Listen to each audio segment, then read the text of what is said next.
नमस्कार विद्यार्थी मित्रांनो, स्वागत आहे तुमचं आपल्या यूट्यूब चॅनलमध्ये ज्याचं नाव आहे द कन्सेप्ट बिल्डर. आणि या ठिकाणी टेलिग्राम चॅनलची लिंक प्रोव्हाइड केलेली आहे.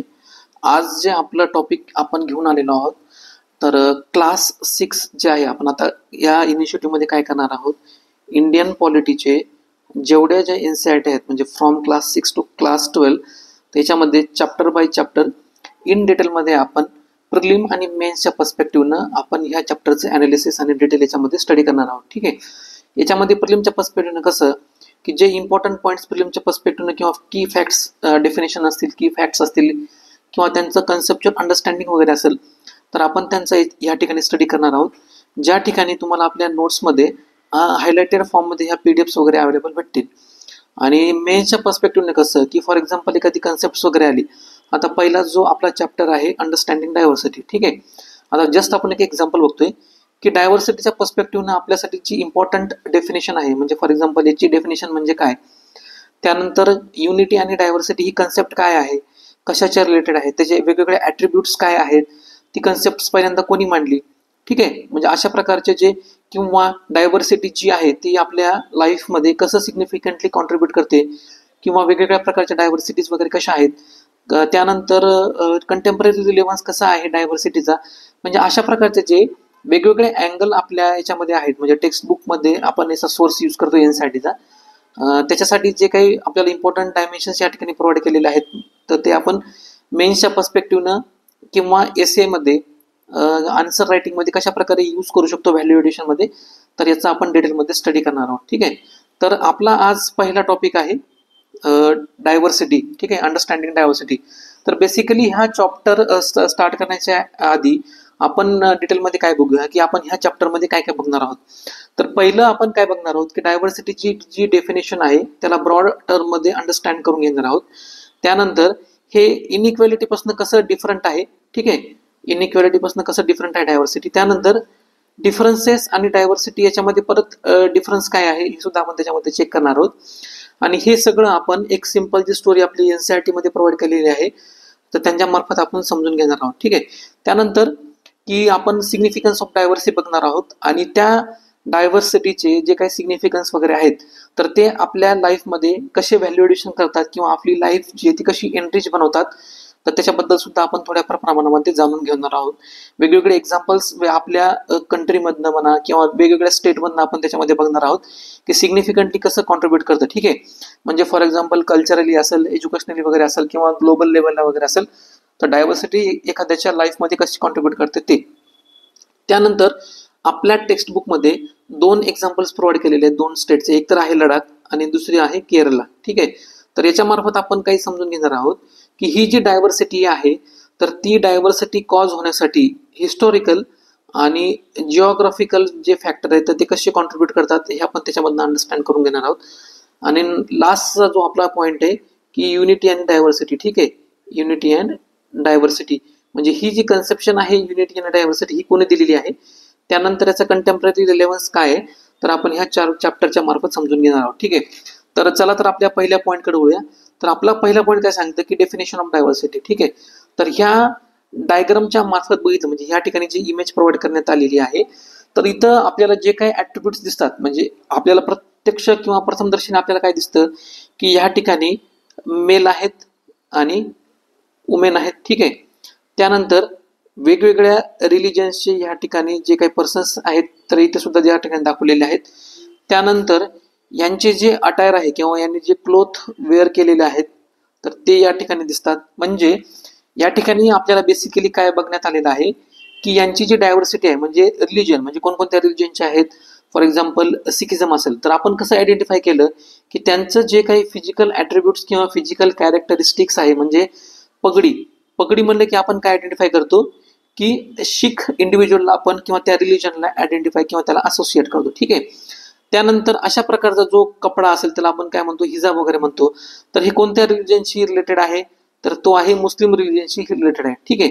किंवा नॅचरल जे काही समजा साडी वगैरे म्हणा किंवा अशा प्रकारचे जे अटायर वगैरे आहे, तर बेसिकली आपल्याला हे कुठं बघायला मिळतं की जे महाराष्ट्र म्हणा किंवा साऊथ इंडियन स्टेट वगैरे आहे तर त्या ठिकाणी आपल्याला अशा प्रकारचं अटायर बघायला मिळतं. ठीक आहे. तर बेसिकली हे जे डिफरन्सेस वगैरे आहेत तर याच्यावरून आपल्याला काय कळतं, म्हणजे जे आपण आपल्याला पहिल्यांदा डोळ्याने दिसणारे जे डिफरन्सेस वगैरे आहेत, तर त्यावरनं आपण काय करतो की त्यांचे जे काही फिजिकल कॅरेक्टरिस्टिक्स किंवा ॲट्रिब्यूट्स वगैरे आहेत तर ते आयडेंटिफाय करतो. ठीक आहे, म्हणजे ह्या ठिकाणी काय की आपण त्यांचं रिलिजन आयडेंटिफाय करू शकलो त्यांच्या ड्रेसवरनं, क्लॉथवरनं. ठीक आहे, त्यानंतर जे काही बायोलॉजिकल डायव्हर्सिटी आहे, म्हणजे फॉर एक्झाम्पल मेल असेल, वुमेन असेल किंवा ट्रान्सजेंडर वगैरे असेल, तर ते आपण इझिली अंडरस्टँड किंवा आयडेंटिफाय करू शकतो. त्यानंतर त्यांचे क्लोथ्स सुद्धा दिलेले आहेत. ठीक आहे, त्यानंतर बेसिकली डेफिनेशन जर बघितली डायव्हर्सिटीची तर ती काय सांगते की इट इज डिफरन्सेस. ठीक आहे, म्हणजे आताच आपण जे वेगवेगळ्या प्रकारचे डिफरन्सेस बघितले, वेदर म्हणजे ते बायोलॉजिकल डिफरन्सेस असू द्यात, जसे फॉर एक्झाम्पल मेल आणि फिमेल, किंवा रिलिजियस डिफरन्सेस आहेत. त्याच्यामध्ये काय की वेगवेगळ्या प्रकारचे म्हणजे हिंदू असेल, मुस्लिम असेल, सिखिझम असेल. ठीक आहे, म्हणजे कोणी ख्रिश्चन्स वगैरे असतील, तर अशा प्रकारचे जे रिलिजियस डिफरन्सेस आपल्याला बघायला मिळतात. त्यानंतर लिंग्विस्टिक डिफरन्सेस वगैरे असतील. ठीक आहे, तर अशा प्रकारचे लिंग्विस्टिक डिफरन्सेस म्हणजे काय की इंडियामध्ये ज्या वेगवेगळ्या प्रकारच्या ऑफिशियली रिकग्नाइज लँग्वेज आहेत 22 अशा प्रकारच्या ज्या, म्हणजे फॉर एक्झाम्पल मराठी असेल, इंग्लिश असेल, हिंदी असेल, ठीक आहे, तामिळ वगैरे असेल, तर अशा प्रकारचे जे काही डिफरन्सेस वगैरे आहेत तर त्यालाच कलेक्टिव्हली काय म्हणतात, डायव्हर्सिटी असं म्हणतात. ठीक आहे, आणि हे कशासाठी आपल्याला उपयोगी होतात, एखाद्या इंडिव्हिज्युअलला किंवा एखाद्या ग्रुपला त्या वेगळ्या ग्रुपपासून कसं आयडेंटिफाय करण्यासाठी किंवा डिस्टिंग्विश करण्यासाठी हे जे आहेत बायोलॉजिकल, रिलिजियस किंवा लिंग्विस्टिक जे डिफरन्सेस आहेत ते आपल्याला कामी येतात. ठीक आहे, तर याच्यामध्ये प्रॉमिनंट एक्झाम्पल जर बघितलं तर आत्ताच आपण याच्यामध्ये काय बघितलंय की बायोलॉजिकल डायव्हर्सिटी, त्याच्यामध्ये आपण काय आयडेंटिफाय केले की पहिलं तर काय जेनेटिक व्हेरिएशन. ठीक आहे, जेनेटिक व्हेरिएशन म्हणजे काय की जो काही जेनेटिक डिफरन्स याच्यामध्ये आहे, म्हणजे फॉर एक्झाम्पल आपल्याला जो त्यांच्याकडे बघून लक्षात येतो, म्हणजे फॉर एक्झाम्पल त्यांचा स्किन कलर असेल, त्यांचं हेअरचं टेक्स्चर वगैरे असेल, ठीक आहे, किंवा आय कलर वगैरे असेल, किंवा जे काही अदर हेरिडिटरी ट्रेट्स वगैरे आहेत, म्हणजे फॉर एक्झाम्पल नॉर्थ वेस्टर्नचे समजा पॉप्युलेशन वगैरे आहे तर ते काय त्यांचं बिल्डअप जे ते स्ट्रॉंग आहे. ठीक आहे, ॲज कम्पेअर टू समजा नॉर्थ ईस्ट जर पीपलला कम्पेअर केलं नॉर्थ ईस्टच्या पीपलला, तर त्यांचं जे बिल्डअप आहे किंवा त्यांची जी हाईट किंवा बॉडी स्ट्रक्चर जे आहे तर ते नॉर्थ वेस्टच्या पीपलच्या कम्पॅरिझननं हे काय की थोडंसं कमी आहे. ठीक आहे, तर अशा प्रकारचे जे काही जेनेटिक व्हेरिएशन ते कशाच्या अंतर्गत येतात, बायोलॉजिकल डायव्हर्सिटीच्या अंतर्गत येतात. नेक्स्ट इम्पॉर्टंट बायोलॉजिकल डायव्हर्सिटीच्या अंतर्गत येणारा ॲट्रिब्यूट्स कोणता आहे की फिजिकल ॲबिलिटीज. म्हणजे फॉर एक्झाम्पल काय की एखाद्या पर्सन काय असतात, ॲथलेट्स असतात, त्यांच्यामध्ये वेगवेगळ्या ॲबिलिटीज असतात. म्हणजे काय की एखाद्याचं फिजिकल स्टॅमिना म्हणा, त्याच्यानंतर किंवा सेन्सरी ॲबिलिटीज वगैरे असतात, तर त्या दुसऱ्या पर्सनच्या अगेन्स्ट किंवा त्याच्यापेक्षा काय असू शकतात, चांगल्या असू शकतात. म्हणजे फॉर एक्झाम्पल आपण दोन पर्सनला कम्पेअर केलं, एक आहे डिसेबल पर्सन आणि जे काय की फिजिकल ॲथलेट्स वगैरे आहेत. ठीक आहे, की मोर ॲथलेटिक पर्सन वगैरे, तर यांच्यामध्ये as compare to the disable हे जे ॲथलेटिक पीपल वगैरे असतात तर त्यांच्या ज्या काही ॲबिलिटीज वगैरे असतात, physical abilities in terms of biological diversity ह्या स्ट्रॉंग असतात. ठीक आहे, त्यानंतर आपला इम्पॉर्टंट पॉईंट आहे diversity and in India and it's different types. तर बेसिकली ह्या 6 ते 7 प्रकारच्या डायव्हर्सिटी आपल्याला इंडियामध्ये बघायला मिळतात. तर पहिलं इम्पॉर्टंट डायव्हर्सिटी काय की कल्चरल डायव्हर्सिटी. ठीक आहे, तर बेसिकली कल्चरचा जर विचार केला तर इंडियामध्ये ज्या इंडियन कॉन्स्टिट्यूशनमध्ये 22 ऑफिशियली ज्या रिकग्नाइज लँग्वेज सांगितलेल्या आहेत तर त्या किंवा जे वेगवेगळे त्याच्या रिलेटेड असोसिएटेड जे डायलेक्ट्स आहेत, म्हणजे फॉर एक्झाम्पल मराठी वगैरे असेल, पण मराठी बोलताना मराठीमध्ये भाषामध्ये सुद्धा वेगवेगळे डायलेक्ट्स आहेत. म्हणजे फॉर एक्झाम्पल मराठवाड्याची भाषा वेगळी आहे, खानदेशची भाषा वेगळी आहे, किंवा पश्चिम महाराष्ट्रामधली भाषा वेगळी आहे, किंवा कोकणी भाषा वेगळी. तर हे काय आहेत, हे वेगवेगळे काय आहेत ते की त्या मराठी भाषेमधले वेगवेगळे डायलेक्ट्स आहेत किंवा त्याला आपण बोलीभाषा असं म्हणतो. त्यानंतर वेगळे जे इंडियामध्ये फेस्टिवल आहेत, म्हणजे फॉर एक्झाम्पल दिवाळी असेल, होली असेल, नवरात्री, ईद, ख्रिसमस, अशा प्रकारचे जे काही वेगवेगळे फेस्टिवल्स, त्याच्यानंतर लँग्वेजेस आणि जे काही डान्स फॉर्म वेगवेगळे येतात. म्हणजे फॉर एक्झाम्पल आपल्या इंडियामध्ये काय सांगितलेलं आहे की जे क्लासिकल डान्स आहेत, म्हणजे फॉर एक्झाम्पल भरतनाट्यम असेल, कथ्थक असेल, ओडिसा असेल, ओडियाई असेल वगैरे. ठीक आहे, तर अशा कुचिपुडी वगैरे असेल, अशा प्रकारचे जे जे काही डान्स असतील, त्याच्यानंतर वेगवेगळ्या लँग्वेजेस असतील किंवा फेस्टिवल्स वगैरे असतील, हे काय रिप्रेझेंट करतात, कल्चरल डायव्हर्सिटी रिप्रेझेंट करतात. नेक्स्ट आपला इम्पॉर्टंट डायव्हर्सिटीचा टाईप आहे रिलिजियस डायव्हर्सिटी. ठीक आहे, तर बेसिकली हे रिलिजियस डायव्हर्सिटी काय इंडिकेट करतं, म्हणजे वर्ल्डमध्ये जेवढ्या 8 प्रकारचे जे काही रिलिजन फॉलो केले जातात तर ते सगळे रिलिजन भारतामध्ये आपल्याला बघायला मिळतात. म्हणजे फॉर एक्झाम्पल हिंदुइझम असेल, बुद्धिझम असेल, जैनिझम असेल, ख्रिश्चनिटी असेल, इस्लाम असेल, शिखिझम असेल, जुडिझम असेल. ठीक आहे, तर ख्रिश्चनिटीमध्ये सुद्धा काय की कॅथोलिक्स आहेत, प्रोटेस्टंट आहेत, त्याच्यानंतर बुद्धिझममध्ये सुद्धा वेगवेगळे हीनयाना किंवा महायाना त्यांचे सेक्ट्स वगैरे आहेत. हिंदुइझममध्ये सुद्धा काय की आपल्याला माहिती आहे की वेगवेगळ्या त्यांचं डिव्हिजन वगैरे झालेलं आहे. ठीक आहे. तर अशा प्रकारची जी काही रिलिजियस डायव्हर्सिटी आहे तर आपल्याला ती इंडियामध्ये बघायला मिळते. आणि ह्या रिलिजियस डायव्हर्सिटीच्या असोसिएटेड जे काही स्ट्रक्चर्स वगैरे आहेत, म्हणजे फॉर एक्झाम्पल त्यांच्या जे टेम्पल, आता शीख रिलिजनच्या रिलेटेड गोल्डन टेम्पल आहे अमृतसरला, ते त्यांच्यासाठी खूप इम्पॉर्टंट आहे. त्यानंतर ताजमहल जे आग्र्याला आहे, तर हे काय करतं की सगळ्या धर्मांचं जे काही युनिटी आहे तर ते रिप्रेझेंट करतं. त्यानंतर बिहारला बुद्धगया जे टेम्पल आहे, ठीक आहे, तर ते आहे कशाच्या रिलेटेड आहे, बुद्धिझमच्या रिलेटेड. तर हे जे सगळे आर्किटेक्चर्स आहेत किंवा टेम्पल्स वगैरे आहेत तर हे काय रिप्रेझेंट करतात की डायव्हर्स रिलिजियस आर्किटेक्चर हे काय करतात, रिप्रेझेंट करतात. नेक्स्ट इम्पॉर्टंट टाईप आहे लिंग्विस्टिक डायव्हर्सिटी. तर बेसिकली ज्या काही भाषा आपण बोलल्या जातात, आताच आपण बघितलं कल्चरल डायव्हर्सिटीच्या अंतर्गत वेगवेगळ्या भाषा आपण बोलतो. फॉर एक्झाम्पल हिंदी असेल, बेंगॉली असेल, मराठी, तामिळ, तेलुगू, कन्नड वगैरे अशा ज्या भाषा वगैरे आहेत वेगवेगळ्या स्टेटमध्ये बोलल्या जातात, तर त्या सगळ्या भाषा काय रिप्रेझेंट करतात, लिंग्विस्टिक डायव्हर्सिटी रिप्रेझेंट करतात. ठीक आहे. त्यानंतर इम्पॉर्टंट डायव्हर्सिटीचा आपण टाईप बघणार आहोत, तर तो आहे जिओग्राफिकल डायव्हर्सिटी. ठीक आहे. तर इंडियाची जर एंटायर जिओग्राफी आपण कन्सिडर केली तर आपल्याला असं लक्षात येतं की इंडियाच्या नॉर्थला हिमालयन पर्वत आहे. त्यानंतर साऊथचा जर विचार केला तर ह्या ठिकाणी वेस्टर्न घाट, या ठिकाणी ईस्टर्न घाट आहे.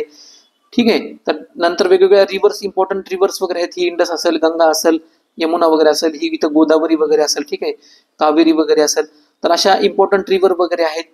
त्यानंतर नॉर्थ ईस्टचा विचार केला तर हिमालय, ह्या ठिकाणी हिमालय आहे आणि वेगवेगळे माउंटेन रेंज वगैरे आहेत, पतकाई भूम वगैरे असेल, गारो हिल, खासी हिल वगैरे अशा प्रकारचे हिल्स वगैरे असतील. त्यानंतर या ठिकाणी वेस्टर्न साईडला डेझर्ट आहे इंडियाच्या राजस्थानमध्ये. ठीक आहे. तर अशा प्रकारची जी काही डायव्हर्सिटी आहे, म्हणजे फिजिकल फॉर्म मध्ये सुद्धा, म्हणजे काही ठिकाणी काय आहेत की माउंटेन्स आहेत, काही ठिकाणी प्लॅट्यूज आहेत. सेंट्रलचा जर पार्ट विचार केला तर या ठिकाणी काय आहे की गंगॅटिक प्लेन्स वगैरे आहेत, प्लेन्स आहेत, त्याच्यानंतर प्लॅट्यूज वगैरे आहेत, बुंदेलखंडचा प्लॅट्यू वगैरे असेल, अशा प्रकारचे प्लॅट्यूज. ठीक आहे.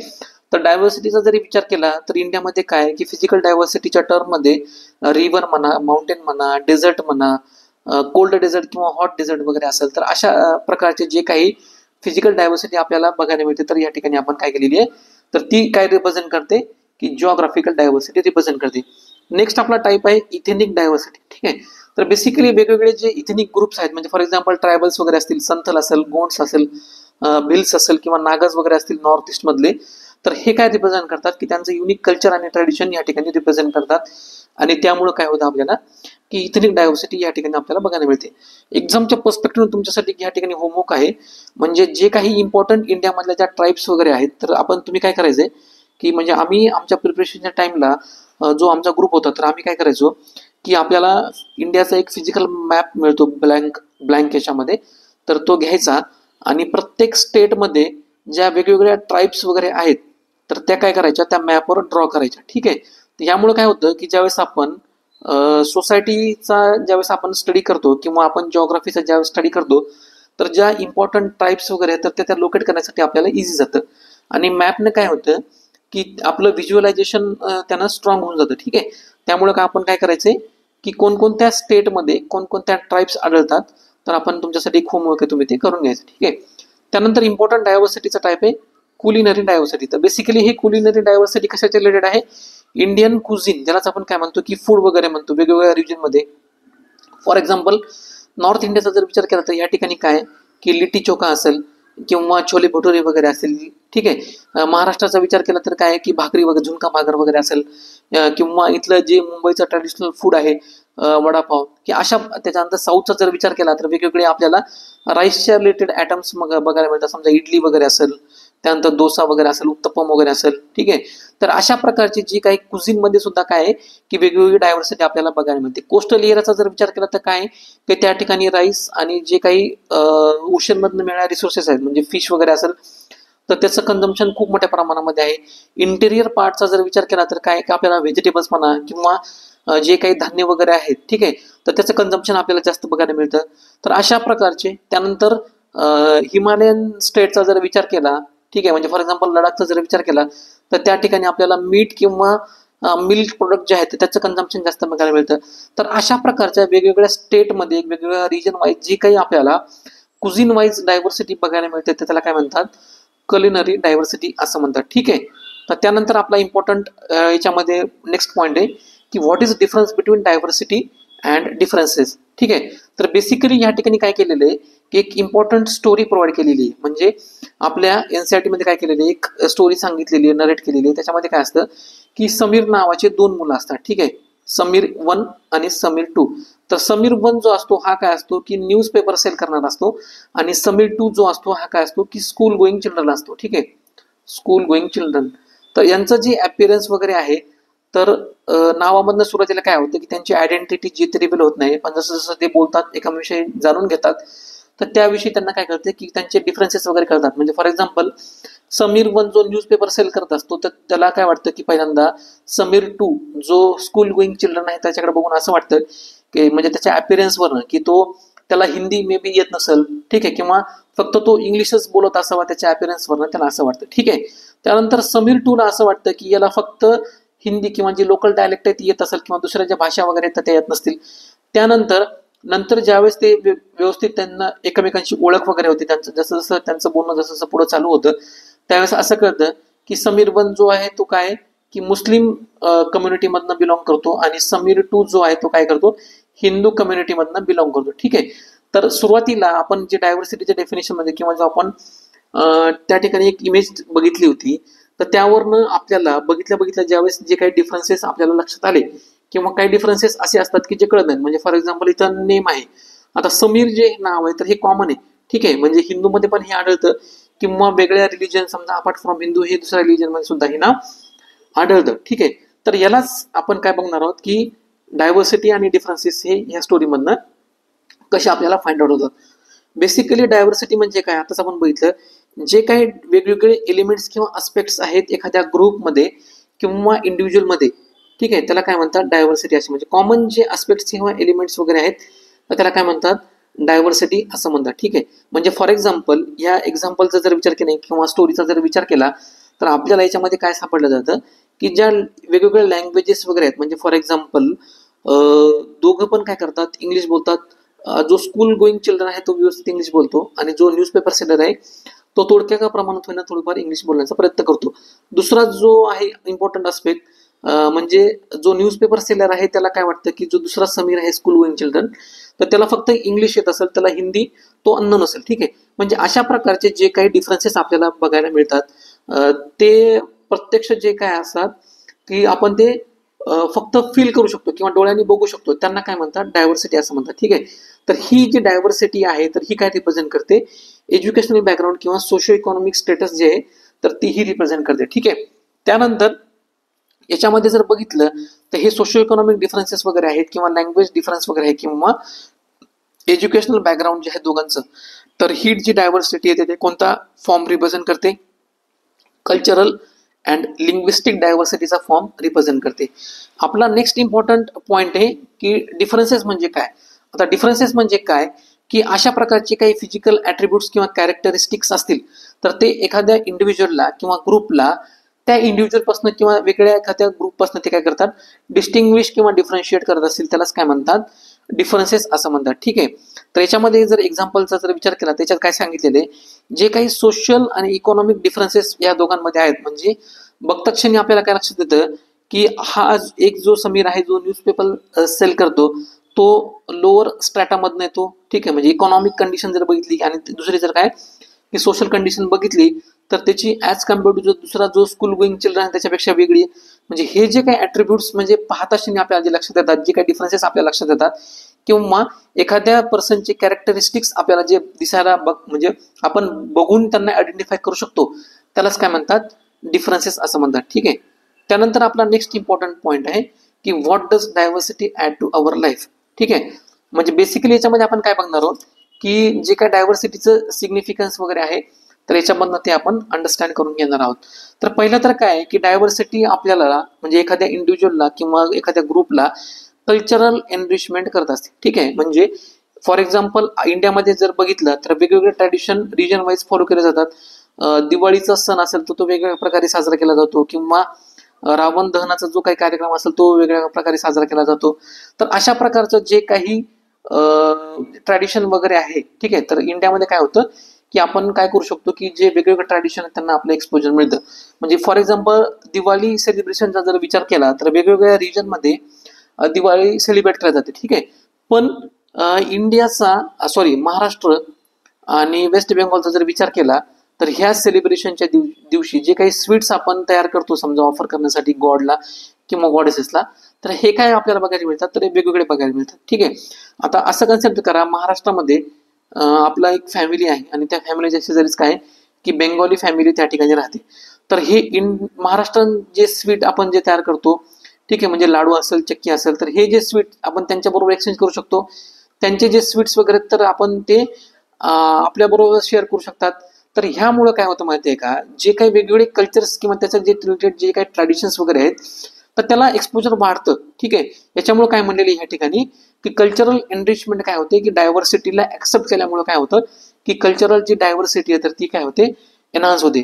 नेक्स्ट इम्पॉर्टंट आस्पेक्ट याच्यामध्ये सांगितलेलं आहे की एज्युकेशनल बेनिफिट्स, म्हणजे फॉर एक्झाम्पल असं कन्सिडर करा की क्लासरूममध्ये वेगवेगळ्या डायव्हर्स रिजनमधनं किंवा वेगवेगळ्या डायव्हर्स कल्चरमधनं स्टुडंट एकामेकाच्या बाजूला बसलेले आहेत.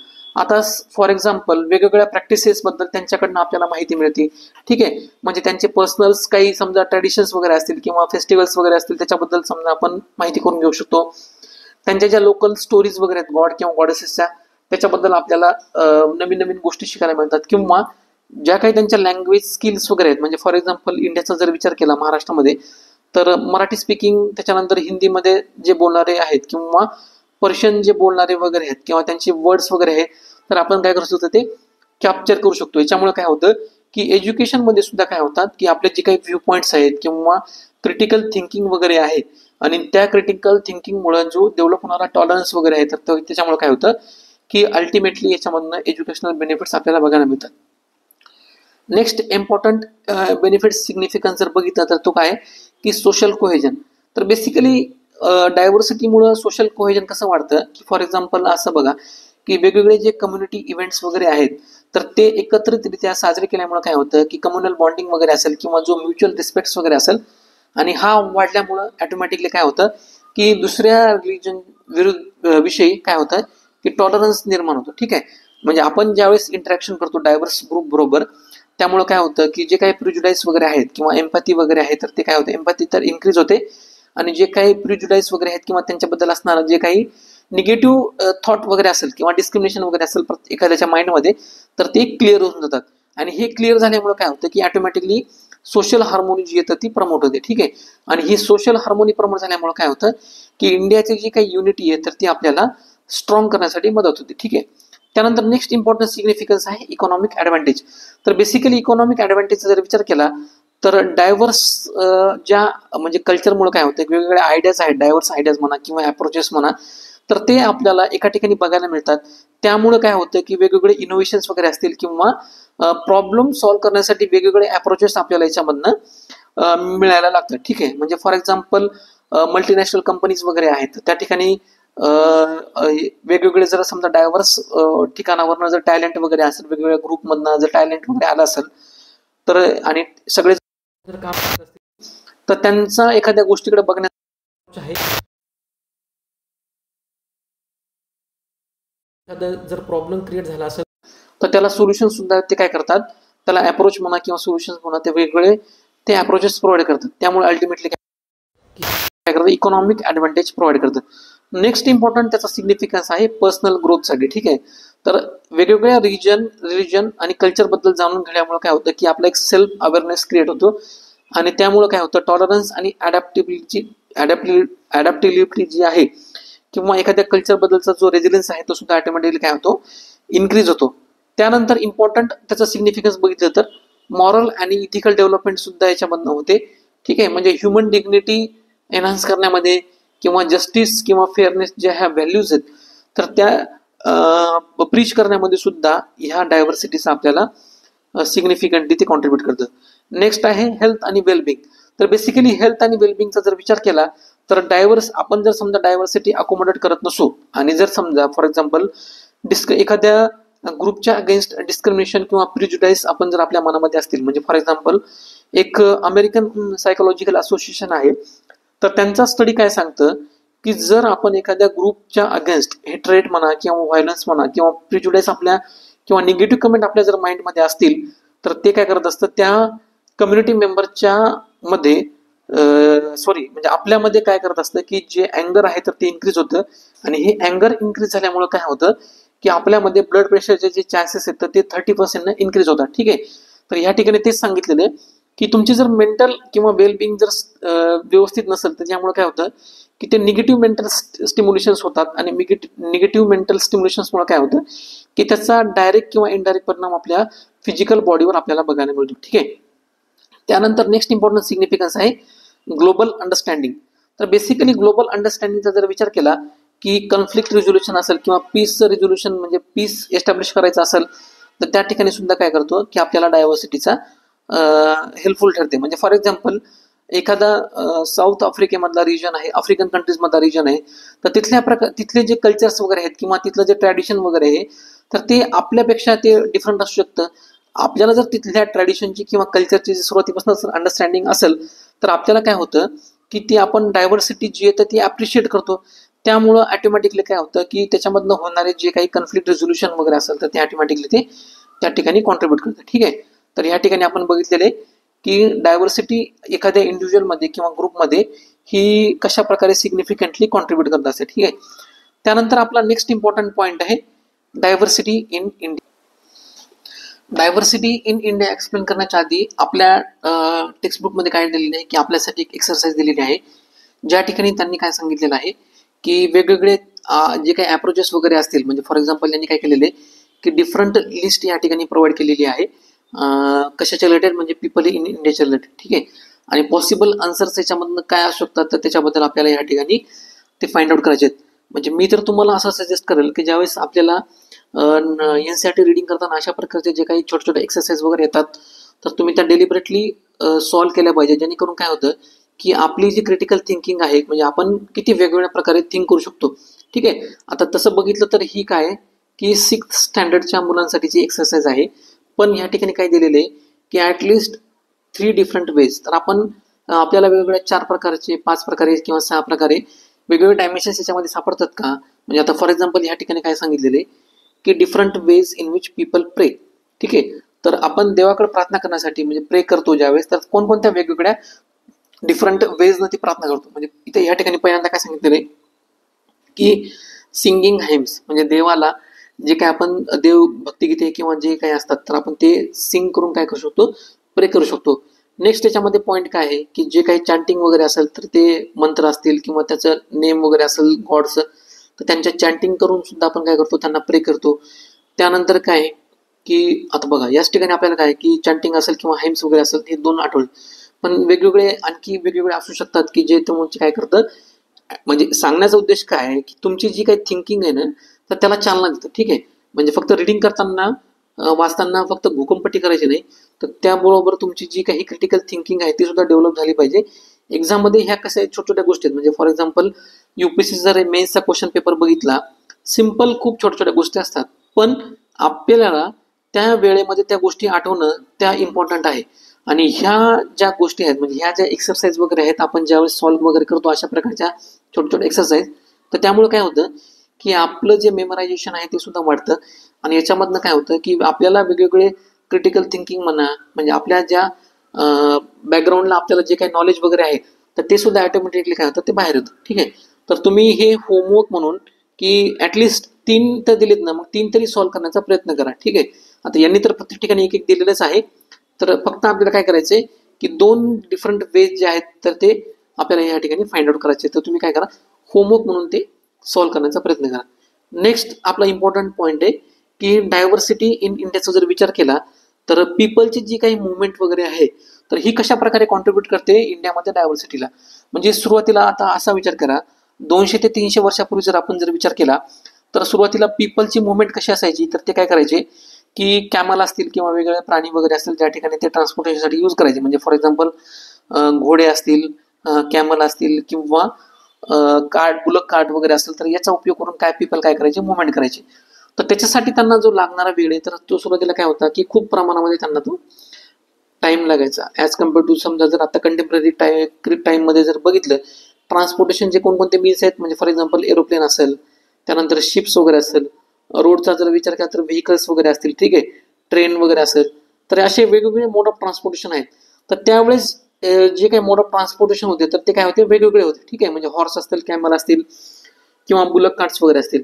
तर हे काय व्हायचं माहितीये का, समजा एखाद्या रिजन मधनं दुसऱ्या रिजन मध्ये ज्यावेळेस पीपलची मुवमेंट वगैरे व्हायची, तर त्यांचा पर्पज काय असायचा की कधी कधीचे नवीन लँड वगैरे असेल किंवा त्या ठिकाणी सेटलमेंट करण्यासाठी त्यांची मुवमेंट व्हायची, किंवा ट्रेडच्या याच्यासाठी सुद्धा ते काय करायचे, मुवमेंट करायचे, किंवा एखाद्या रिजन मध्ये ड्रॉट आला असेल किंवा फेमाईन वगैरे आला असेल तर ते काय करायचे, कंटिन्युअसली ड्रॉट वगैरे येतोय, म्हणजे फॉर एक्झाम्पल राजस्थानचा जो पार्ट वगैरे आहे किंवा रेन शॅडो एरिया जो आहे समजा इंडियामधला, तर ती मुवमेंट जी आहे ती काय व्हायची की मोर फर्टाईल रिजन जे आहे, म्हणजे फॉर एक्झाम्पल गंगेटिक प्लेन जे आहेत, तर त्या ठिकाणी अशा प्रकारच्या लोकांची मुवमेंट वगैरे व्हायची. ठीक आहे, तर ही जी मुवमेंट आहे म्हणजे एका जिओग्राफिकल एरियामधनं दुसऱ्या जिओग्राफिकल एरियामध्ये मुवमेंट होताना, तर ते काय करायचे की आता फॉर एक्झाम्पल इथनं ते मूव्ह झाले, तर ह्या ठिकाणी सेटल झाल्यानंतर ते काय करायचे, घर बांधायचे. ठीक आहे, आता असा विचार करा की महाराष्ट्रामधनं एक कम्युनिटी जी ती मूव्ह झाली आणि कुठं मूव्ह झाली, कोस्टल एरियामध्ये मूव्ह झाली. ठीक आहे,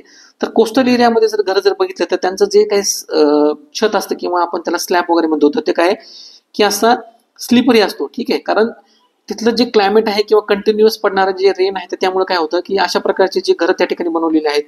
त्यानंतर दुसरे काही एलिमेंट्स वगैरे असतील जे प्लेन एरियामधनं जे काही मुवमेंट वगैरे करत असतील लोक, ते ह्या ठिकाणी इंट्रोड्यूस वगैरे करत असतील, म्हणजे फॉर एक्झाम्पल वरांडा असेल किंवा घराच्या मध्ये समजा अंगण वगैरे असेल किंवा घरांना समजा खिडक्या वगैरे असतील, अशा प्रकारचे जे काही वेगवेगळे, म्हणजे फॉर एक्झाम्पल लार्जर कंटेक्स्ट जर विचार केला, म्हणजे इस्लाम ज्या वेळेस इंडियामध्ये सेटलमेंट झाली, तर जे आर्किटेक्चर जे तयार झालं इंडो इस्लामिक आर्किटेक्चर म्हणून. ठीक आहे, तर त्याच्यामध्ये जे काही ज्या खाचा वगैरे होत्या किंवा जे काही स्ट्रक्चर वगैरे होते असे, ठीक आहे, तर हे त्यांनी नवीन स्ट्रक्चर इंडियामध्ये आणले होते.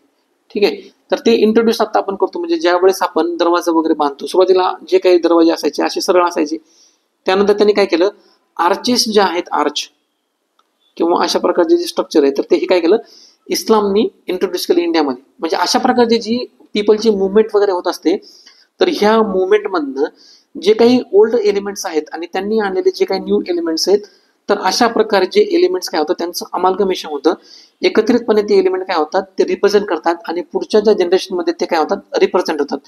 आणि अशा प्रकारेच काय होतं की वेगवेगळे असतील, म्हणजे हाऊसचं कन्स्ट्रक्शन असेल किंवा ते फूड वगैरे घेऊन आले असतील किंवा कल्चर असेल, वेगवेगळं म्युझिक वगैरे असेल किंवा रिलिजन वगैरे असेल, तर ह्या याच्यामुळं काय होतं की डायव्हर्सिटी क्रिएट होते. ठीक आहे, लक्षात आलं तुम्हाला. म्हणजे म्युझिकचा जर विचार केला, इंडियाचं जे काही म्युझिक वगैरे आहे, तर ते काय करतं अफगाणिस्तानमध्ये खूप प्रमाणामध्ये अप्रिशिएट केलं जातं. ठीक आहे, म्हणजे इंडियन हिंदी सिनेमामधले जे काही गाणे वगैरे सॉंग्स वगैरे आहेत, तर ह्या ठिकाणी अफगाणिस्तानमध्ये अप्रिशिएट केले जातात.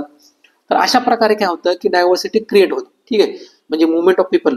त्यानंतर नेक्स्ट इम्पॉर्टंट फॅक्टर ह्या ठिकाणी आपल्याला सांगितलेलं आहे की डायव्हर्सिटी अँड जिओग्राफिकल एरिया. तर बेसिकली जी काही जिओग्राफिकल एरियामुळे डायव्हर्सिटी क्रिएट होते, म्हणजे फॉर एक्झाम्पल आपण प्लेन एरियाचा जर विचार केला किंवा आणि हिली एरियाचा जर विचार केला, हिली एरियामध्ये हाऊस बघितले, समजा हाऊसचं कन्स्ट्रक्शन वगैरे बघितलं, तर ते as compare to the plain एरियामध्ये आहे तर ते वेगळं असतं. म्हणजे इथं काय करू शकतो आपण, मल्टी स्टोरेड बिल्डिंग या ठिकाणी उभी करू शकतो प्लेन एरियामध्ये. पण जर ह्या ठिकाणी समजा हिमालयनचा विचार केला किंवा नॉर्थ ईस्टर्न स्टेटचा जर विचार केला, तर ह्या ठिकाणी जिओग्राफिकल कन्स्टंटमुळे ज्या मल्टी स्टोरी बिल्डिंग वगैरे, तर त्यांचं प्रमाण आपल्याला कमी बघायला मिळतं. तर अशा प्रकारची जी काही डायव्हर्सिटी आपल्याला बघायला मिळते.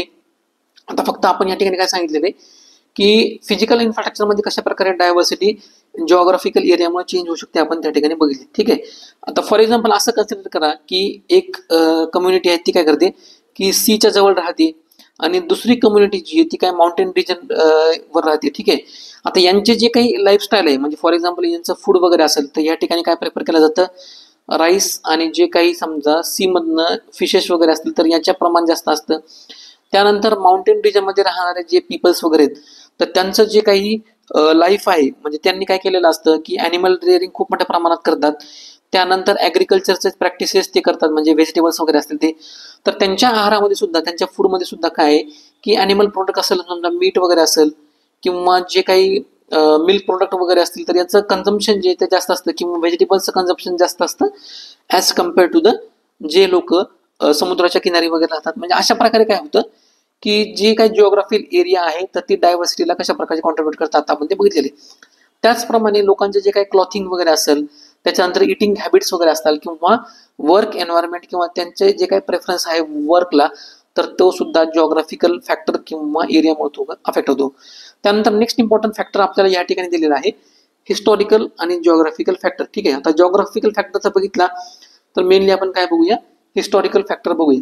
तर या ठिकाणी आपल्याला काय केलेलं आहे की आपल्या टेक्स्ट बुकमध्ये लडाख आणि केरलाचं एक्झाम्पल या ठिकाणी प्रोव्हाइड केलेलं आहे. ठीक आहे, आताच आपण काय बघितलं म्हणजे फूड हॅबिट जर बघितलं तर फिशचं कन्झम्पशन केरलामध्ये जास्त आहे, म्हणजे राईस आणि फिशचं कन्झम्पशन केरलामध्ये जास्त आहे. आणि लडाखमध्ये जर बघितलं तर मिल्क प्रोडक्ट म्हणा किंवा जे मीट वगैरे आहे, त्याला मांस वगैरे असं म्हणतो, ॲनिमलचं जे मीट आहे तर त्याचं कन्झम्पशन जास्त आहे. ठीक आहे, त्यानंतर प्रिलिमच्या पर्स्पेक्टिव्हनं आपल्यासाठी जे काही आपल्या टेक्स्टबुकमध्ये इम्पॉर्टंट पॉईंट्स होते आपण ते या ठिकाणी बघूया. तर पहिलं काय की जे काही टिबेटियन नॅशनलिस्ट आहेत तर त्यांचं एक लोकल व्हर्जन आहे कशाच्या रिलेटेड, इपिक, ज्याला आपण काय म्हणतो म्हणजे फॉर एक्झाम्पल रामायण किंवा महाभारत हे जे काय आहेत इपिक आहेत, तर तशाच प्रकारचं टिबेटियन नॅशनलचं एक इपिक आहे, तर त्याला काय म्हणतात, केशर सागा असं म्हणतात. ठीक आहे, तर हे जे आहे तर हे कोणी परफॉर्म करतं, बोथ मुस्लिम आणि बुद्धिस्ट जे आहेत, म्हणजे तिबेटमध्ये राहणारे बुद्धिस्ट आणि मुस्लिम जे ते काय करतात, परफॉर्म करतात.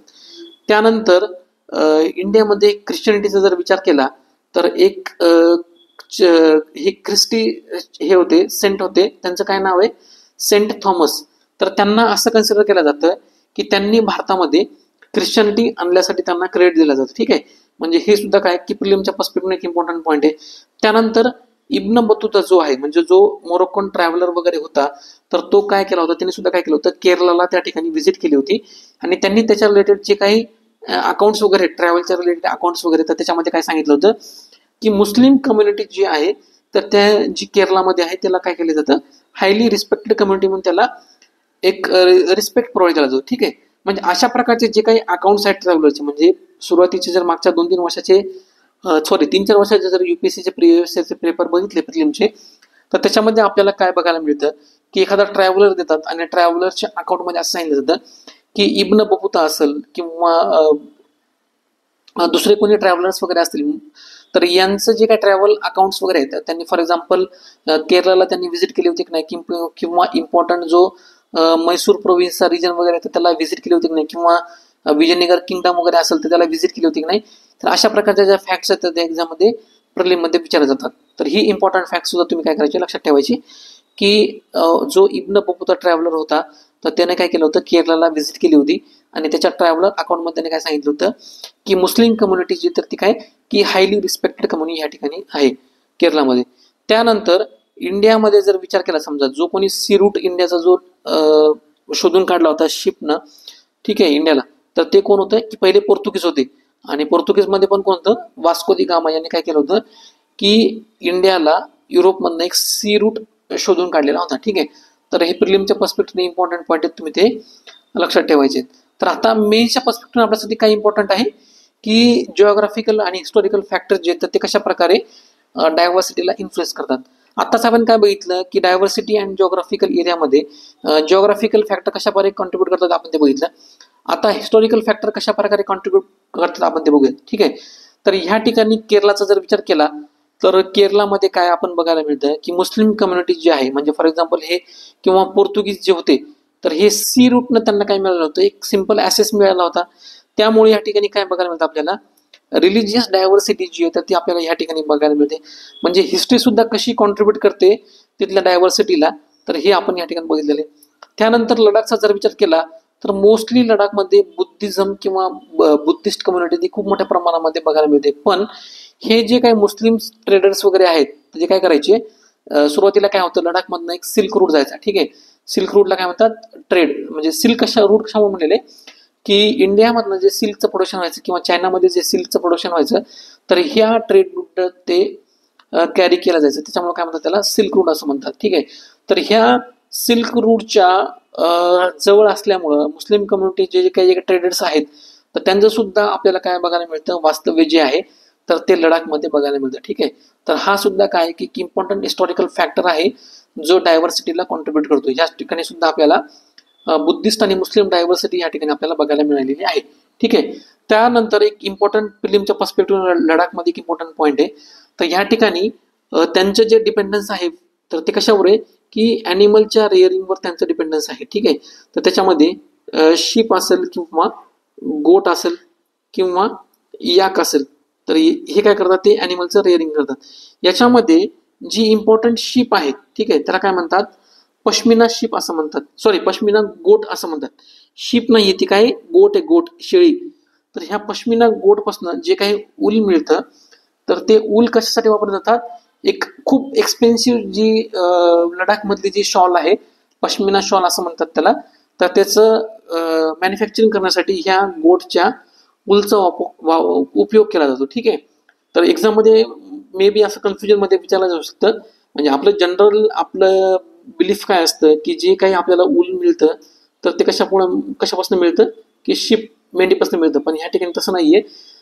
जे काही ऊल ह्या ठिकाणी पश्मिना शॉलपासून जे आपण काढतो, तर ते पश्मिना गोट नावाची ती गोट आहे, तिच्यापासून आपल्याला ते मिळतं. ठीक आहे. तर ह्या ठिकाणी आपण वेगवेगळे फॅक्टर्स वगैरे बघितले कशा प्रकारे हिस्ट्री आणि जिओग्राफी येथे डायव्हर्सिटीला कॉन्ट्रीब्यूट करते. त्यानंतर आपला इम्पॉर्टंट पॉईंट आहे की युनिटी इन डायव्हर्सिटी. बेसिकली जर त्याच्यामध्ये बघितलं तर जे इंडियाचे फर्स्ट प्राईम मिनिस्टर होते पंडित जवाहरलाल नेहरू, तर यांनी डायव्हर्सिटी बद्दल त्यांचे जो काही बुक आहे डिस्कवरी ऑफ इंडिया, त्याच्यामध्ये एक इम्पॉर्टंट कोटेशन त्या ठिकाणी प्रोव्हाइड केलेलं आहे. त्याच्यामध्ये काय सांगतात की Indian unity is not something impose from outside. ठीक आहे. म्हणजे त्यांना असं म्हणायचं आहे, इंडियामध्ये जी काही युनिटी आपल्याला वेगवेगळ्या रिलिजन मधली, कम्युनिटी मधली जी काही बघायला मिळते, तर ही बाहेरून कोणी इम्पोज केलेली नाहीये. ठीक आहे. Rather it was something deeper within it's fold. म्हणजे ती इंडियामधल्याच लोकांमध्ये आधीपासून, सुरुवातीच्या काळापासून ती युनिटी जी ती आधीपासून होती. With the widest tolerance in belief and custom was practice and every variety acknowledge and even encourage. म्हणजे जे काही टॉलरन्स वगैरे आहे, म्हणजे फॉर एक्झाम्पल मुस्लिम इन्व्हेजन झालं, ते भारतामध्ये सेटल झाले. त्यानंतर पर्शियन लोक भारतामध्ये आले, त्यांना सुद्धा आपण काय केलं, ऍक्सेप्ट केलेलं आहे. म्हणजे हे काय आता नाहीये, तर हे काय की सुरुवातीच्या काळापासून चालत आलेलं जे काही टॉलरन्स वगैरे आहे, तर ते आपण वेगवेगळ्या प्रॅक्टिसमधनं, कस्टममधनं ते प्रोपोगेट सुद्धा करतो आणि ते आपण या ठिकाणी प्रॅक्टिस सुद्धा करतो. तर हेच त्यांनी काय सांगितलेलं आहे, पंडित जवाहरलाल नेहरू यांनी युनिटी बद्दल सांगितलेलं आहे. ठीक आहे. म्हणजे हा जो पॉईंट देण्याचं कारण काय आहे की समजा फॉर एक्झाम्पल एसे असेल किंवा तुमचं मेन्स आन्सर रायटिंग वगैरे असेल, तर तुम्ही काय करू शकता, व्हॅल्यू ॲडिशन म्हणून किंवा ज्यावेळेस तुम्हाला युनिटी इन डायव्हर्सिटीचा पॉईंट ज्यावेळेस लिहिण्यासाठी येईल, तर तुम्ही काय करू शकता, एक सबस्टॅन्शिएशन त्या ठिकाणी प्रोव्हाइड करू शकता की डिफरंट जे स्कॉलर्स आहेत किंवा प्रॉमिनंट पर्सनॅलिटीज वगैरे आहेत, तर त्यांचं या ठिकाणी कोटेशन तुम्ही प्रोव्हाइड करू शकता. ठीक आहे.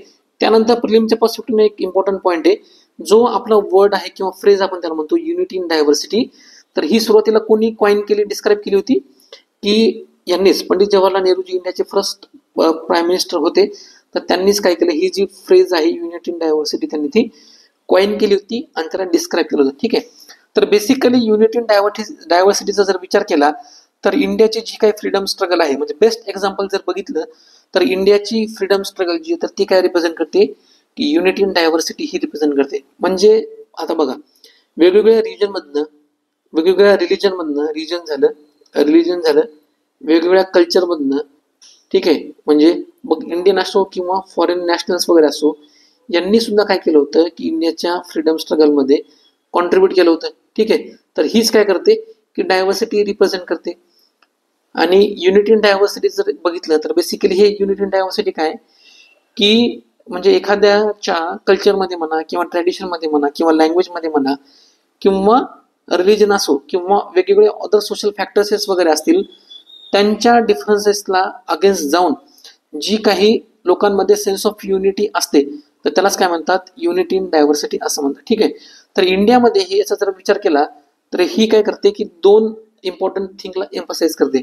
पहिलं तर काय की जे काही डायव्हर्स ग्रुप वगैरे आहेत इंडियामध्ये, तर त्यांच्यामधलं को एक्झिस्टन्स हे एम्फसाइज करते किंवा एस्टॅब्लिश करण्याचा प्रयत्न करते.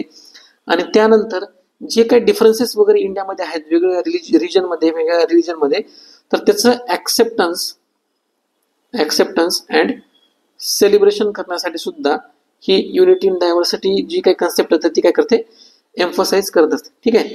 तर तुम्हाला लक्षात आलं की आपला जो बेसिक अंडरस्टँडिंग आहे कशा प्रकारे आहे युनिटी इन डायव्हर्सिटी. त्यानंतर प्रिलिमच्या पर्स्पेक्टिव्ह म्हणजे आपण जे डायव्हर्सिटीचे आस्पेक्ट्स बघितले होते. आता फॉर एक्झाम्पल या ठिकाणी क्वेश्चन कशाच्या रिलेटेड विचारलेला आहे की डिफरंट फेस्टिवल्स जे इंडियामध्ये साजरे केले जातात त्याच्या रिलेटेड. ठीक आहे. तर आपलं जे पहिला पॉईंट होता की कल्चरल जे काही डायव्हर्सिटी आहे, तर त्याच्यामध्ये आपण लँग्वेज बघितले होते, फेस्टिवल्स बघितले होते, त्यानंतर वेगवेगळे डान्स फॉर्म बघितले होते. तर हे काय रिप्रेझेंट करतात, डायरेक्टली डायव्हर्सिटीला रिप्रेझेंट करतात. तर अशा प्रकारचे जे वेगवेगळे फेस्टिवल्स वगैरे आहेत, मी तुम्हाला सांगितलं होतं की जसं तुम्हाला मी सांगितलं होतं होमवर्कमध्ये, जशा प्रकारे ट्राईब्स असतील इंडियामधल्या वेगवेगळ्या स्टेटमध्ये, ठीक आहे, रिजन वाईज आणि त्यांचे स्टेट्स, तसंच काय करायचे, हे जे काही इम्पॉर्टंट फेस्टिवल्स आहेत इंडियाच्या वेगवेगळ्या स्टेट्समध्ये कॅरी आउट केले जातात, तर स्टेट वाईज सुद्धा तुम्ही काय करायचं, त्याचा जे काही इंडियाचा फिजिकल मॅप वगैरे आहे तर त्याच्यावर तुम्ही ते लोकेट करून ठेवायचं. मॅपवर कशासाठी सांगतोय की इझिली आपण काय करू शकतो की म्हणजे कसं असतं, एखादी गोष्ट बघितल्यानंतर ती आपल्याला लवकर लक्षात राहते ॲज कम्पेअर टू आपण एखादी गोष्ट जर कंटिन्यू रीड करतो ना, तर त्याच्यापेक्षा इम्पॉर्टंट होमवर्क आहेत. आता दुसरा जर क्वेश्चन बघितला तर 2017ला UPSC प्रिलिममध्ये झाला होता. हा सुद्धा कशाच्या रिलेटेड विचारलेला आहे, फेस्टिवलच्या रिलेटेड विचारलेला आहे. ठीक आहे. तर खूप इम्पॉर्टंट आहे.